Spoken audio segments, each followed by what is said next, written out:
Jueves 27 de abril de 2017. Bienvenidos a Noticias 7.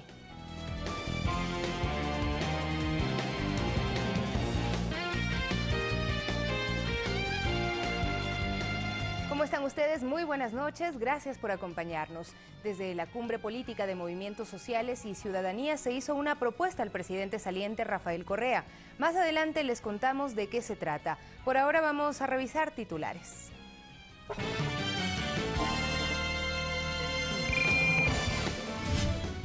Más de 3.000 plazas de trabajo para médicos y enfermeras entraron a concurso a nivel nacional.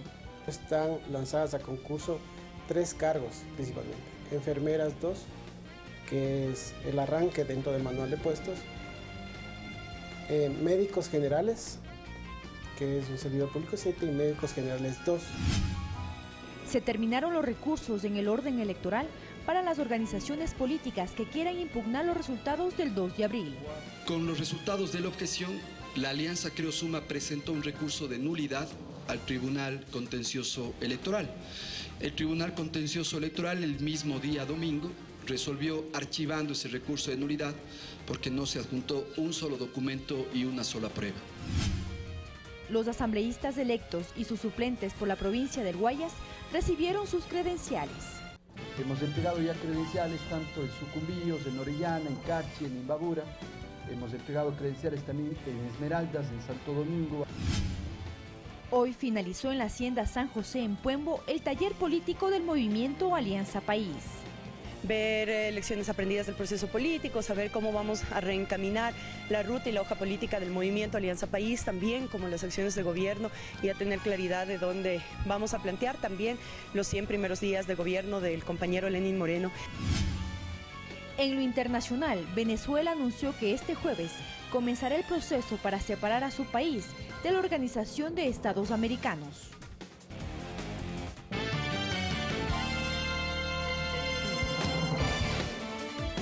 Y a menos de un mes para que se posesione Lenín Moreno como presidente de la República, el Comité de Transición tiene lista la información que se entregará al equipo del mandatario electo.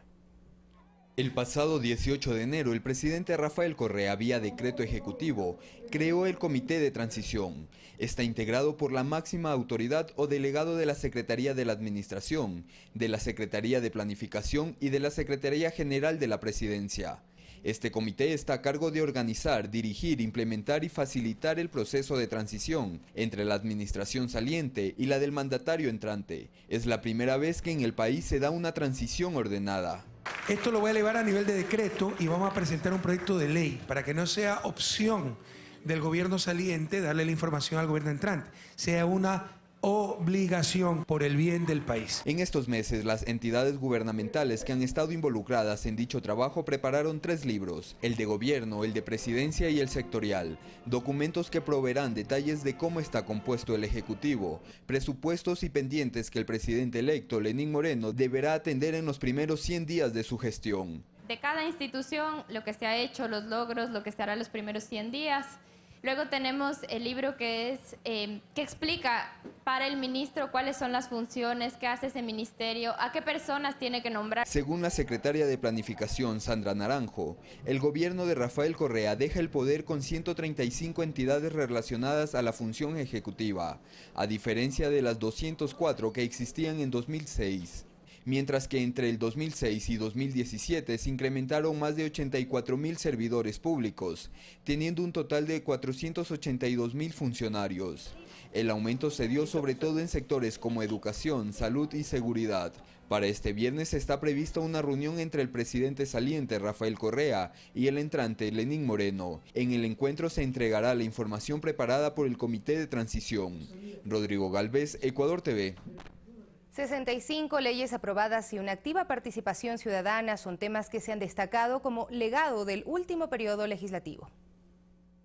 El hemiciclo parlamentario fue ocupado esta vez no solo por los asambleístas en funciones, sino por ciudadanos y representantes de organizaciones sociales para presenciar el informe de labores de la actual asamblea, a cargo de la presidenta Gabriela Rivadeneira. Hoy esta asamblea se consolida como el parlamento de mayor aprobación en toda la región de América Latina y el Caribe, por un promedio encima del 40%.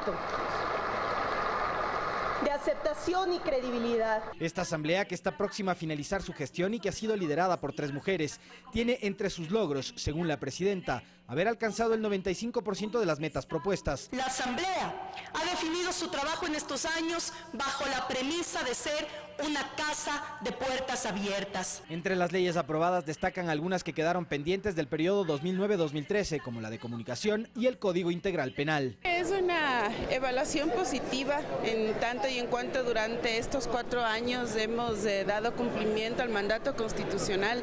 Pero hay quienes, desde la otra orilla, la de la oposición, son críticos de la gestión legislativa en ámbitos como la fiscalización. Es una de las cosas que habría que corregir en una posible reforma a la ley orgánica de la función legislativa. Las comisiones también hicieron una evaluación de su trabajo en estos 4 años. En biodiversidad, destacan haber tramitado el Código del Ambiente. En materia ambiental hemos trabajado para que toda esa legislación dispersa, en muchos aspectos desactualizada, pues se ponga en línea con la Constitución. Alexis Moncayo, Ecuador TV. Y es que el próximo 14 de mayo se instalará la nueva Asamblea Nacional. A continuación les presentamos cómo estará conformada con sus respectivos bloques.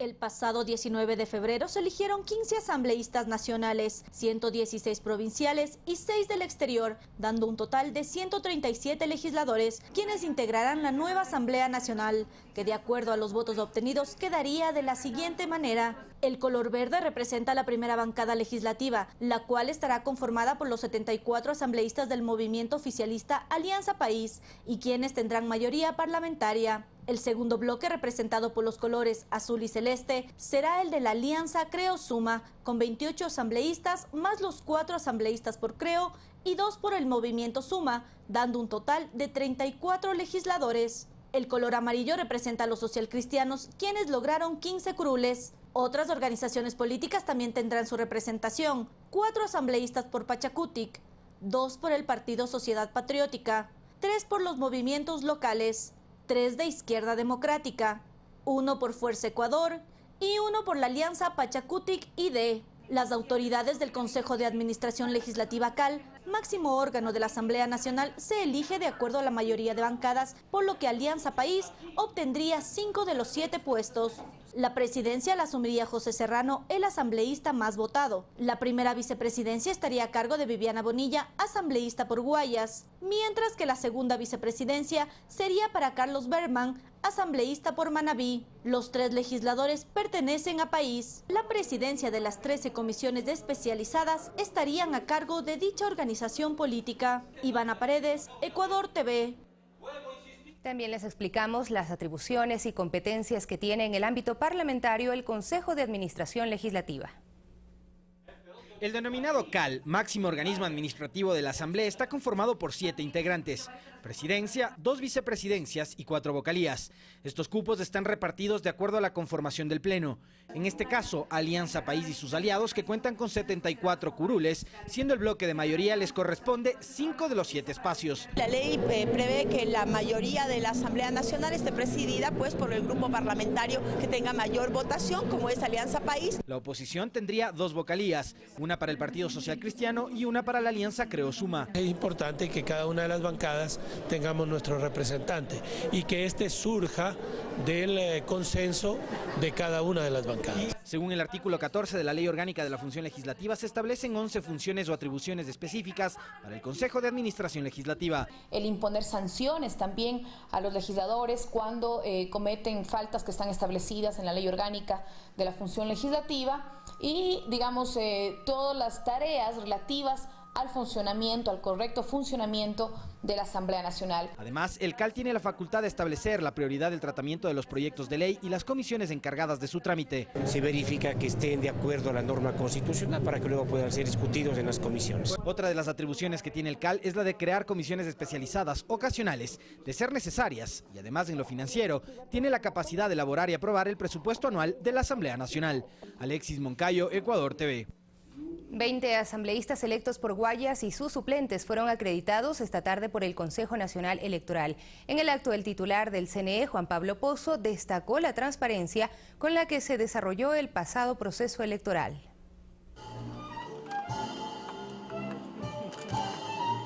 Como un acto simbólico, los asambleístas electos por Guayas recibieron las certificaciones de parte del Consejo Nacional Electoral, una vez que el titular del ente rector del sufragio, Juan Pablo Pozo, diera a conocer que no existe ningún recurso pendiente.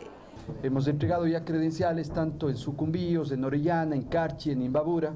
Hemos entregado credenciales también en Esmeraldas, en Santo Domingo, ayer a los asambleístas de Pichincha, hoy en la mañana a los asambleístas de Santa Elena. El titular del organismo recordó que esta entrega, que inició el 20 de abril en otras provincias, forma parte de la agenda que finalizará el 31 de mayo. El viernes 12 de mayo estaremos entregando las credenciales a los asambleístas nacionales, a los parlamentarios andinos y a los asambleístas por el exterior.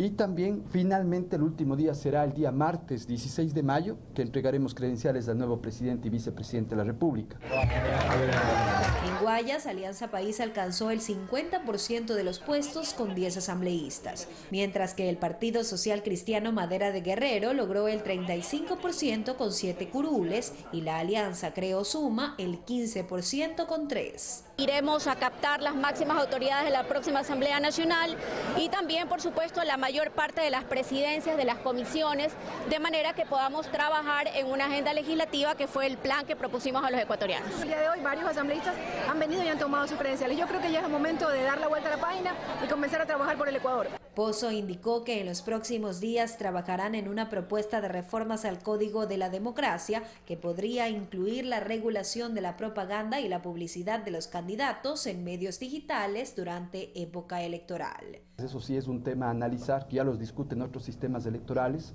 El mismo tema de Exipol o boca de urnas. La nueva Asamblea Nacional se posesionará el 14 de mayo. Jocelyn de Mera, Ecuador TV. Y este jueves terminó el taller político del movimiento Alianza País que se realizó en la parroquia de Puembo. Al encuentro asistió el presidente de la República.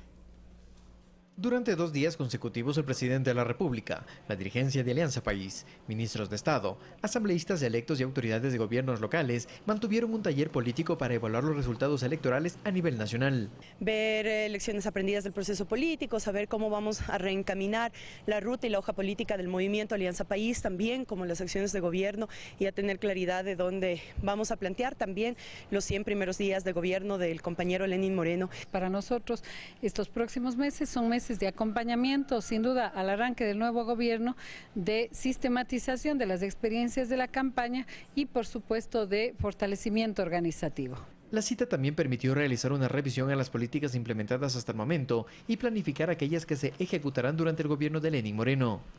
Como toda una vida, como la amiga agropecuaria, que necesita el concurso en todos los niveles de gobierno, que necesita el concurso de las organizaciones sociales, de las comunidades, y obviamente desarrollando la estrategia de esa vinculación y de esa coordinación. Estamos en una nueva etapa, un nuevo gobierno, el país se está recuperando económicamente y obviamente es el impulso que se le tiene que dar con el nuevo gobierno a todo el tema productividad, ¿no? También se ultimaron detalles para la 6ª convención del movimiento Alianza País que se desarrollará este 1 de mayo en la provincia de Manabí. La convención de Puerto Viejo tiene como objetivos evaluar con 5.000 delegados los últimos resultados electorales, mirando la perspectiva territorial, provincias en que ganamos, en que no ganamos, cantones, etcétera, sacando lecciones de ello. Luego, plantear la nueva propuesta movilizadora, programática del movimiento. Este viernes está previsto que en el Palacio de Carondelet se mantengan reuniones de trabajo de los equipos de transición para definir el gabinete que acompañará al presidente electo Lenín Moreno durante su mandato.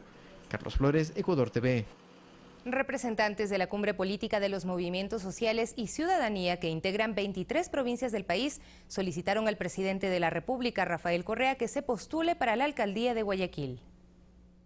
Es necesario que Guayaquil tenga la presencia de Rafael Correa Delgado como alcalde, porque Guayaquil no soporta más el abandono que estamos viendo dentro de sus obras físicas, como es malas las construcciones de la obra pública y siempre restringidas para los sectores populares. Que Guayaquil ya no aguanta más ese alcantarillado que ya colapsó desde hace muchos años de que ellos están en el poder. Porque también no se puede dejar que sigan garroteando al vendedor informal, a ese trabajador autónomo. No podemos permitir que Guayaquil siga en el caos vehicular, sin una semaforización técnica. Y se terminaron todos los recursos posibles en el orden electoral que tenían las organizaciones políticas sobre los resultados de los comicios del pasado 2 de abril. Tan solo se espera por la certificación final del Tribunal Contencioso Electoral.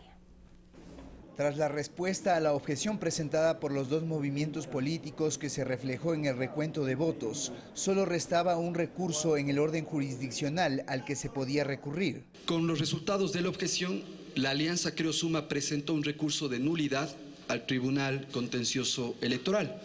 El Tribunal Contencioso Electoral el mismo día domingo resolvió archivando ese recurso de nulidad porque no se adjuntó un solo documento y una sola prueba. Con ese antecedente, no hay más vías legales sobre los resultados de las elecciones del 2 de abril. Ya no existen recursos en la vía jurisdiccional. Ya no existe ninguna posibilidad de presentar otro recurso. El Tribunal Contencioso Electoral debe emitir un certificado definitivo en el que se exprese que no hay recursos pendientes y con ello se cerraría el proceso. Que ya se pondrían en firme todos los resultados que hemos dicho, ¿no? El Consejo no se reúne y hace una proclamación, sino obviamente esto está ya en el campo jurisdiccional, ni siquiera en el campo administrativo. Y con respecto a declaraciones de presentar algún tipo de recurso en la vía internacional, eso será parte de la estrategia de los actores, de las organizaciones políticas, si así lo desean. Si creen que el derecho les asiste en este sentido, estaremos atentos con la institucionalidad. De esta forma y con la certificación del TSE, los resultados quedarán en firme y se podrá entregar las respectivas credenciales a presidente y vicepresidente este próximo 16 de mayo. César García, Ecuador TV.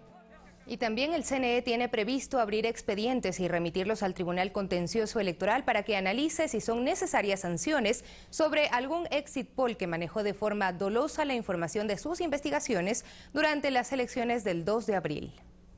Tenemos los resultados electorales, como lo determina el exit poll de Cedatos. Si bien la Fiscalía lleva a cabo una investigación sobre la encuestadora Cedatos que difundió un exit poll totalmente contrario a los resultados obtenidos en el conteo real de votos, el CNE tiene previsto analizar todos los exit polls autorizados tanto en la primera vuelta como en la segunda para elevar estos expedientes al contencioso electoral y ahí se establezca si son necesarias sanciones. Y de ser el caso, el Tribunal Contencioso Electoral en la vía electoral establezca algún tipo de sanción. Lo que sabemos es que obviamente paralelamente se está manejando ya una denuncia en el campo penal. Han sido llamados algunos funcionarios nuestros, ya están haciendo declaraciones. El expresidente del Tribunal Supremo Electoral, Jorge Acosta, explica que esta es una potestad del CNE sobre la hipótesis de que se pudo actuar con dolo por parte de una empresa encuestadora. Si es que la autoridad electoral presume que la persona autorizada o no para realizar un exit poll ha transmitido datos presumiblemente falsos, está en su obligación de elevar hacia el expediente hacia el Tribunal Contencioso Electoral para que haga él el examen necesario desde el punto de vista jurídico. Si se comprueban infracciones, esto podría acarrear sanciones de distinta índole. Ahí entra este elemento dolo, que es el designio de causar daño. Podrían haber multas, podrían haber suspensiones. Cuando existe un error, estamos hablando de que hay buena fe. Con ello, el CNE busca generar jurisprudencia en materia electoral y prevenir que estas investigaciones sean usadas políticamente y que generen una confusión social que, como en el caso del 2 de abril, desencadenó protestas violentas en distintas partes del país. César García, Ecuador TV. Y para este jueves estaban convocados los hijos del director de Cedatos a rendir su versión libre en el caso que investiga la Fiscalía de Delitos contra la Fe Pública por supuesta falsificación y uso de documentos falsos. Sin embargo, solicitaron diferimiento. Guillermo Lazo y Andrés Páez deberán acudir este viernes. 21 personas fueron convocadas desde la anterior semana por la fiscal de Delitos contra la Fe Pública, Cecilia Garzón, a rendir su versión libre y sin juramento en la investigación que desarrolla en contra de la encuestadora Cedatos por supuesta falsificación y uso de documento falso. Investigación que inició en marzo pasado con la denuncia de la asambleísta Rosana Alvarado, efectuada en base a una prueba documental filtrada por un empleado de la empresa, en la que develaba una presunta alteración de las encuestas previo a la segunda vuelta electoral, las mismas que daban como ganador al ex candidato del Movimiento Creo, Guillermo Lazo. y en la que se pide indagar supuestas relaciones comerciales entre Libercostas, empresa vinculada al Banco Guayaquil, y Sedatos. Hasta el momento, 3 personas han rendido su versión libre, una de ellas el director de la encuestadora Ángel Polibio Córdoba. Quienes no han asistido tendrán un segundo llamado, uno de ellos el presentador de Ecoavisa, Alfonso Espinosa de los Monteros. Para este viernes 28 de abril están citados Fernando Correa, representante de Libercostas, y Fernando Coronel, jefe de campaña del Movimiento Creo. A las 14:30 está llamado Guillermo Lasso y 1 hora después Andrés Páez. Olga Velasco, Ecuador TV. Y una vez concluido el proceso electoral, actores de derecha reiteran sus cuestionamientos a las denuncias del supuesto fraude realizadas por Guillermo Lasso y Andrés Páez. Con ciudadanas y con ciudadanos. En una transmisión en su página de Facebook por 8 minutos, el alcalde de Guayaquil, Jaime Nebot, dio a conocer los argumentos por los que el Partido Social Cristiano y él personalmente no respaldaron el llamado a las calles de los ex candidatos Guillermo Lasso y Andrés Páez cuando denunciaron un presunto fraude electoral. Jamás lo probaron. Y era muy fácil. Si, como dijeron, tenían todas las actas de votación de las 41.042 mesas electorales del país, ¿por qué no las exhibieron? ¿Por qué no las impugnaron? ¿O es que su famoso control electoral en realidad no existió? ¿Qué argumento justifica su ausencia en el recuento de votos de las urnas abiertas por su propio y expreso pedido? Ninguno. Inclusive Nebot criticó el manejo del Movimiento Creo, que a su criterio evidenció intereses particulares más no del pueblo. Jamás debieron aprovecharse del gran sentimiento de oposición a este gobierno para utilizarlos con otros fines. Pero los cuestionamientos también se presentaron por parte del consultor y asesor político Jaime Durán Barba, quien fue estratega de las campañas de Yamil Maguad y Mauricio Rodas. Barba, a través de un artículo titulado Lenín Moreno, presidente, Ecuador, realizó un análisis del comportamiento electoral en nuestro país. Explicó el desenvolvimiento de los candidatos a la presidencia y detalló que analizó las encuestas por 10 meses y en los siguientes términos indicó los resultados obtenidos. No conocí ninguna encuesta neutral que dijera que Lasso podía ganar. Ante la denuncia de un supuesto fraude, esta es la lectura que efectúa Barba. Pidieron que se recontaran miles de urnas. El Tribunal Electoral aceptó hacerlo. Recontó muchas más de las que estaba obligado. Y quedó claro que Lenín había ganado las elecciones de manera limpia. De esta manera, de pronunciamientos de actores de derecha, se reconoce la veracidad de los resultados de la segunda vuelta electoral y la transparencia con la que Lenín Moreno llega al poder. Olga Velasco, Ecuador TV. Mientras el prefecto de Azuay, Paul Carrasco, aliado político de Guillermo Lasso, a través de un comunicado de prensa, hace un llamado a los ecuatorianos a realizar una moratoria política que permita a Lenín Moreno, presidente electo, asumir el mandato y ejecutar su plan de gobierno. El prefecto de Azuay, aliado político de Guillermo Lasso en el más reciente proceso electoral, a través de un comunicado de prensa titulado Paul Carrasco ante la actual situación política del Ecuador, afirma que más allá de las diferencias que persisten en las pasadas elecciones, se debe actuar en un marco más amplio de pluralismo y respeto por el pensamiento ajeno. Es así que en la carta enviada a los medios de comunicación, reconoce a Lenín Moreno como presidente electo de los ecuatorianos, proclamado así por el Consejo Nacional Electoral, y señala: Lenín Moreno Garcés requiere en este momento histórico que el Ecuador asuma objetivos superiores a las diferencias que mantenemos en lo político y que se cumpla su plan de gobierno que beneficie a los ecuatorianos. Por lo tanto, es necesario viabilizar un tiempo prudencial en el que el nuevo gobierno siente las bases de lo que será su nuevo modelo de gestión. Paul Carrasco en el comunicado se refiere además sobre una moratoria política que sirva para ejecutar el cambio de mando de manera ordenada y se permita al nuevo jefe de Estado acentuar su plan de gobierno y sus políticas por el bienestar de todas y todos. Carrasco finaliza el boletín señalando que no se puede marcar una oposición a un gobierno que aún no inicie en sus funciones y del cual espera se priorice el esfuerzo humano y se construya una sociedad de paz y unidad. César Tacuri Vintimilla, Ecuador TV.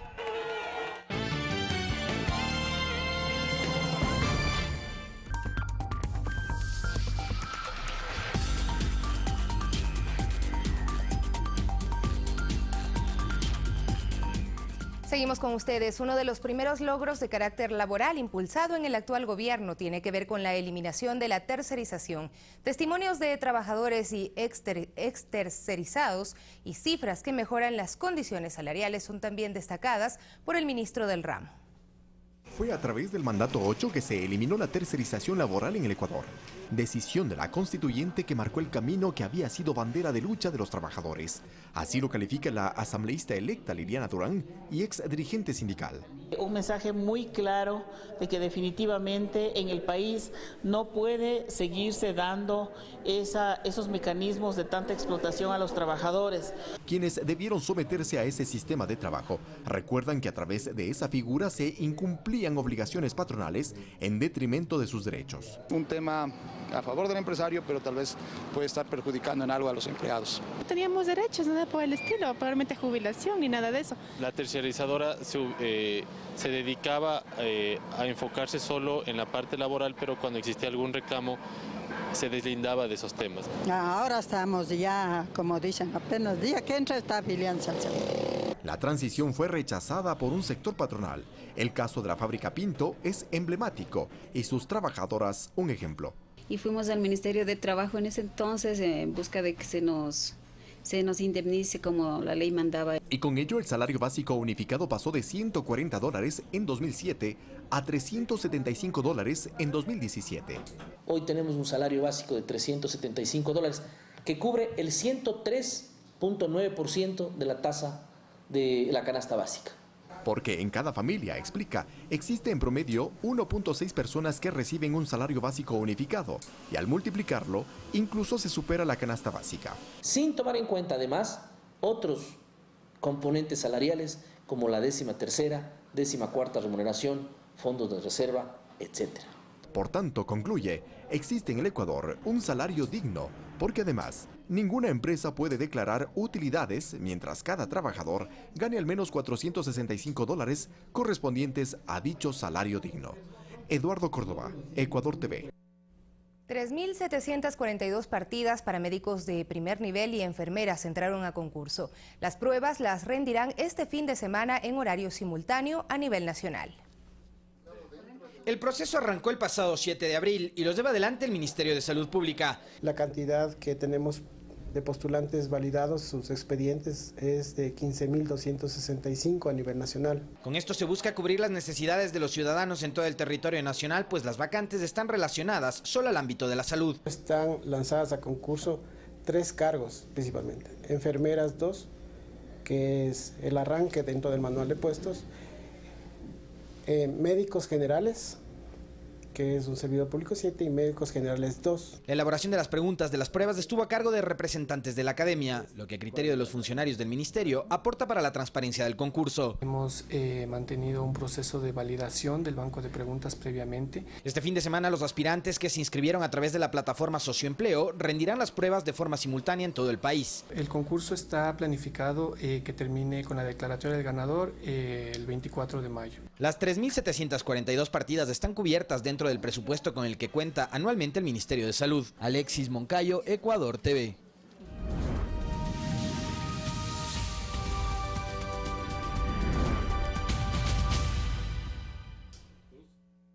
¿Qué tal? Bienvenidos a Economía al Día. Hoy quiero compartir con ustedes algunas cifras y conceptos acerca del empleo en Ecuador. Empecemos definiendo a la población económicamente activa, aquellas personas de 15 años o más que se encuentran trabajando, disponibles para trabajar o buscando un lugar de trabajo. La cifra en el Ecuador asciende a 8.100.000 personas. De estas, 3.100.000 cuentan con empleo adecuado, es decir, se encuentran afiliados a la Seguridad Social, reciben ingresos iguales o superiores al salario básico unificado y trabajan alrededor de 40 horas semanales. A propósito de la remuneración mínima legal en Ecuador, ¿sabe usted cómo ha variado durante la dolarización? Pues aquí le contamos. En el año 2000, es decir, a inicios de este nuevo siglo, los ecuatorianos teníamos un salario básico unificado de $86. La cifra creció a $160 para el 2006, mientras en marzo del 2017 el salario mínimo es de $375.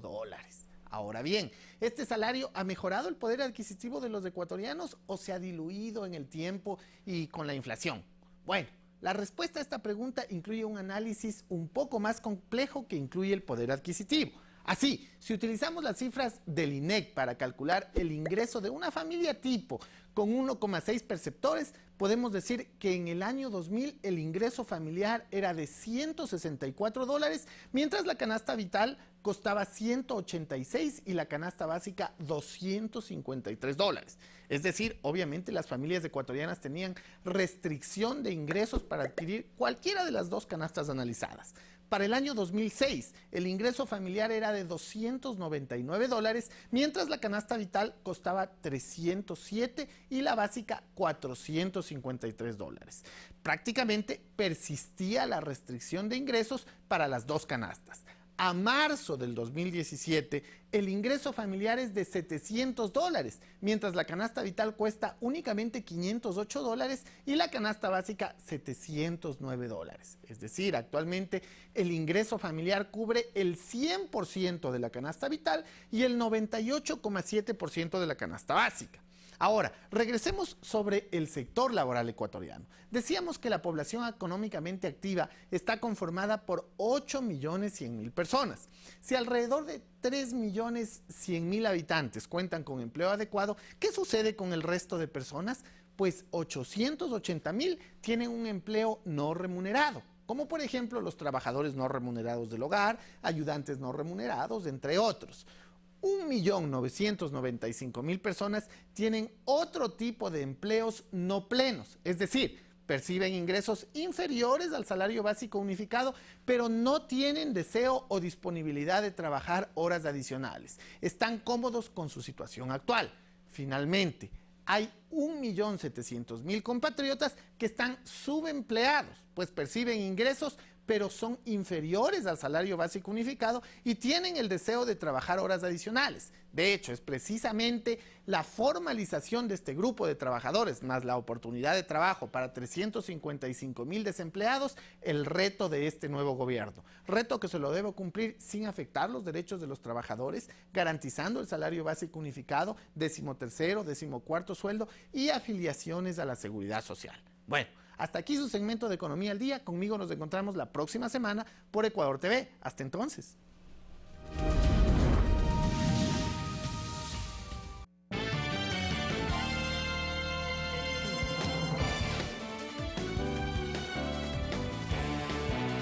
Revisamos más temas. Un nuevo deslizamiento de tierra y piedra se suscitó en el sector de Cachaguán, en el cantón Chunchi, lo que alarmó a los habitantes del lugar. No se registraron víctimas fatales precisamente por las acciones de prevención que cumplió la Secretaría de Riesgos. Sin embargo, se tomó la decisión de evacuar a 6 familias más, ya que el nuevo deslave amenaza a sus viviendas. Elementos del ejército ecuatoriano apoyaron en la evacuación y por la gran cantidad de material pétreo y tierra, la vía que conecta Chunchi con el austroecuatoriano está cerrada completamente. Por el momento se encuentran evacuadas unas 70 familias en los albergues, mientras que las autoridades propondrían una declaratoria de emergencia. Bueno, aproximadamente a las 19 horas recibimos alerta sobre un nuevo deslizamiento que se encuentra más o menos a unos 600 metros de distancia del antiguo deslizamiento. Este deslizamiento ha obstaculizado en su totalidad ya a la vía. Hemos realizado en el lugar justamente las coordinaciones respectivas. El cuerpo de bomberos realizó la evacuación de 3 familias que en este instante ya se encuentran dirigiéndose 5 personas de estas 3 familias hacia el albergue que se encuentra instalado en Chunchi. En este sentido, nosotros ya hemos realizado también la advertencia a la población, hemos socializado que este tipo de deslizamientos van a seguir ocurriendo y la población ahorita se encuentra ya alertada para que tomen las medidas de prevención necesarias. Niños recuperados del trabajo en la calle participan del proyecto Salesiano Micaleta. Muchos de ellos fueron víctimas de trata de menores con fines de mendicidad y microtráfico, un grave delito en contra de los derechos humanos, en el que participan redes nacionales e internacionales. Al vernos llegar con cámara y micrófono en mano, su comportamiento natural es jugar. ¿De dónde viene? De San Lorenzo. ¿Cómo aprendió a jugar fútbol?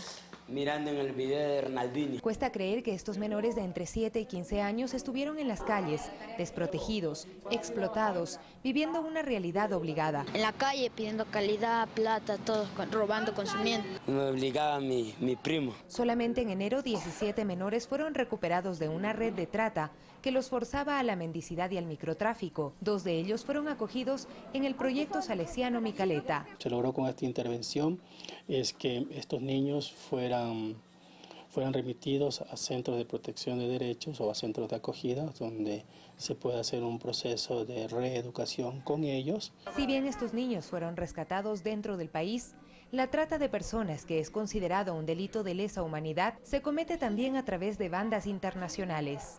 Son niños que tú los encuentras en países como Chile o Guatemala vendiendo artesanías, por ejemplo, vendiendo artesanías ecuatorianas. Pero resulta que no están con mamá, no están con papá, sino con el tratante, con quien les está llevando a ser explotados. La detección de estas redes es un asunto complejo, pues normalmente no hay denuncias de las víctimas y en muchos casos son los propios padres quienes, tras ser engañados, permiten que terceros se lleven a sus hijos. Los padres son engañados indicando que sus hijos, entre comillas, van a tener trabajo, casa, comida, educación, cuando nada de eso se da. Según Benjamín Pinto, cabe responsabilizar a la sociedad en su conjunto por la falta de asombro ante esta realidad. O ayudamos a que estos grupos organizados puedan seguir utilizando a estos niños cuando compramos productos afuera de las discotecas, en el sector de la Amazonas, en la noche o en los bulevares. Pero aquí están ellos, los sobrevivientes de una tragedia social, que orgullosos nos muestran que a pesar de lo vivido hay ganas de sonreírle a la vida. Aquí es un lugar que nos hace mejorar, para ya no estar consumiendo nada de las drogas. Aquí estoy cambiando para andar a la escuela y para estudiar. Los sentimos agradecidos con el apoyo de los educadores y de Chicho. Porque tápanos en malos vicios y ahora Micaleta nos recibe con la puerta abierta. Somos del proyecto salesiano, chicos de la calle, pero reactivados. Queremos mejorar para un mundo más bacano con el apoyo de los salesianos. Sofía Montoya, Ecuador TV. 6 personas están con prisión preventiva acusadas por el delito de asociación ilícita para vender droga en Tena, provincia de Napo. Las investigaciones revelan que estas personas estarían generando inseguridad ciudadana. Las actividades de esta organización, aparentemente dedicada a la venta de droga en la terminal terrestre de la capital provincial de Napo, generaban inseguridad ciudadana por los delitos que se cometían. Roban de madrugada a la gente que viene a movilizarse para otras partes del país. La unidad de policía antinarcóticos de Napo realizó un seguimiento durante casi 2 meses para registrar en video e identificar a quienes aparentemente estaban operando al margen de la ley. Dicha organización ilegítima también sería la responsable de un sembrío de un centenar de plantas de coca en un terreno ubicado a 1 kilómetro del centro de Tena. Tenemos el suficiente basamento legal que Fiscalía pueda dar una sanción muy ejemplarizadora.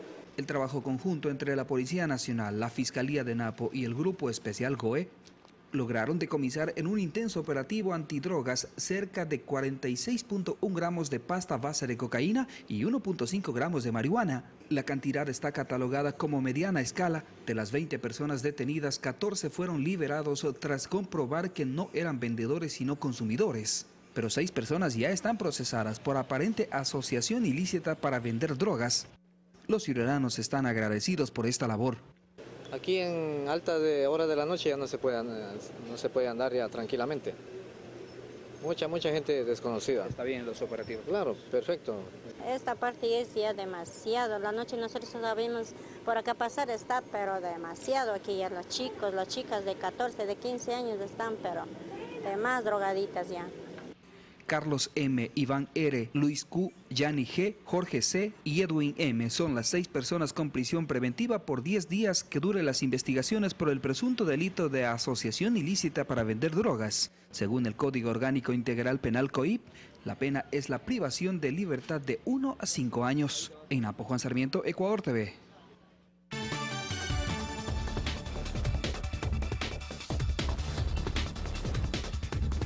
Revisamos la información del mundo. Las autoridades de Venezuela aseguran que este jueves se entregará la carta de denuncia para dar inicio a la separación del país de la Organización de Estados Americanos. Además, anunciaron que el 2 de mayo presentarán ante CELAC en nombre de nuevos países que impulsarán un diálogo con la oposición.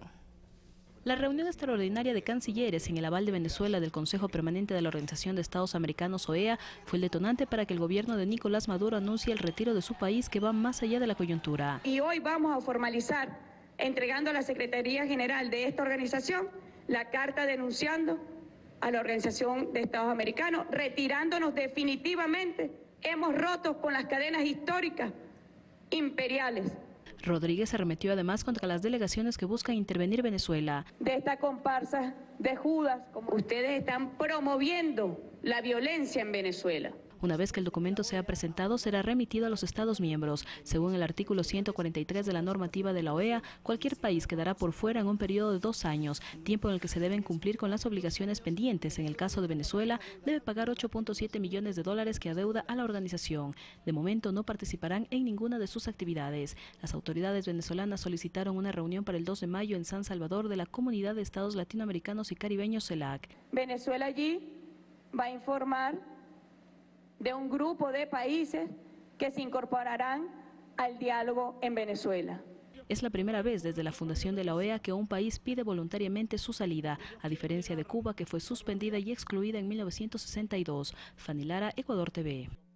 Esto mientras el presidente Nicolás Maduro criticó el accionar del secretario de la OEA, Luis Almagro. Somos libres de la OEA y más nunca volveremos. Y rompieron los esquemas de convivencia, de tolerancia, y se impuso una intolerancia ideológica en vez de diplomacia, con un secretario general absolutamente arrastrado, desvergonzado, que está al servicio de la política imperial. Y en horas de la mañana el mandatario venezolano recibió en el Palacio de Miraflores, en Caracas, a una movilización de mujeres en defensa de Venezuela y por la paz. Además manifestaron su apoyo a la decisión de retirar a Venezuela de la OEA y condenaron la violencia generada por líderes de la oposición que pretenden derrocar al gobierno bolivariano. Y en Colombia, el derrumbe de un edificio en construcción deja 3 muertos. Además, el presidente Mauricio Macri visitó a su homólogo Donald Trump. Tenemos más en el siguiente resumen. Al menos 3 personas murieron y 8 resultaron heridas tras derrumbarse un edificio de 6 plantas en construcción en Cartagena de Indias, Colombia. No se sabe cuántas personas están desaparecidas, por lo que la Defensa Civil, bomberos y voluntarios remueven los escombros para encontrarlas. En Brasil, la Cámara de Diputados, con 266 votos a favor, aprobó la reforma laboral impulsada por el gobierno de Michel Temer. La acalorada sesión se extendió 10 horas y concluyó con un grito de "fuera Temer". La propuesta se basa en 3 ejes: consolidar derechos, dar seguridad jurídica y generar empleos. Esta medida provocó la convocatoria a una marcha general de trabajadores para este 28 de abril. El presidente de Argentina, Mauricio Macri, realizó una visita oficial a su homólogo de Estados Unidos, Donald Trump. En la cita, además de hablar de la situación en Venezuela, se analizaron la expansión del comercio y las inversiones entre ambos países, además de los acuerdos bilaterales con principios científicos y estándares internacionales. Los diputados alemanes aprobaron una ley que prohíbe el uso parcial del velo integral, especialmente a los funcionarios. Esto ya que el país acogió a más de 1 millón de refugiados, muchos de ellos musulmanes. El texto obliga a los empleados de Estado a tener el rostro totalmente descubierto durante sus funciones, pero no prohíbe el uso del velo integral en el espacio público. Miles de manifestantes se tomaron las instalaciones del Parlamento en Macedonia. Los simpatizantes del oficialismo agredieron a varios diputados de la oposición. La trifulca se produjo luego de que Talat Xhaferri, de origen albanés, fuera elegido como presidente de la Cámara, pese al estancamiento durante meses de las negociaciones para la formación de un nuevo gobierno. Fernanda de la Bastida, Ecuador TV. Volvemos a nuestro país para contarles que con tan solo 10 años, Ramsés Maldonado expone sus acuarelas que viene acumulando desde que empezó a pintar a los 5 años. A pesar de su corta edad, esta no es su primera exposición. Sus obras de arte han recorrido varios escenarios de Quito, como la Casa de las Artes La Ronda, y ha recibido reconocimientos por su dedicación al arte, ya que su sueño es ser como grandes artistas como Kingman, Guayasamín o Mideros, para lo cual tiene el acompañamiento del acuarelista Jerry Reynoso. Aquí está una iglesia al lado de mi escuela, paisaje al atardecer, yo caminando hacia el espacio con la luna, paisaje en la noche y Anaconda 2200. Me gusta la pintura porque mi pasión es el arte. Mi sueño es pintar las ciudades patrimoniales del mundo que el maestro Muñoz Mariño no alcanzó a pintar. Y también tenemos que contarles que ha fallecido en la ciudad de Quito la señora Aida Guadalupe Almeida. Nuestro sentido pesar a nuestro compañero Patricio Cortés Almeida y toda la familia Almeida. Sus restos están siendo velados en la funeraria Renacer en la avenida 18 de septiembre. Paz en su tumba.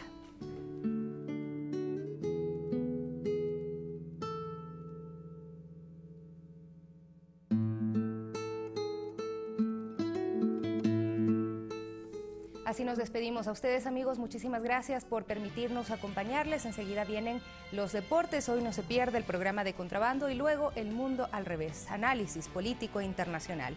Hasta el día de mañana.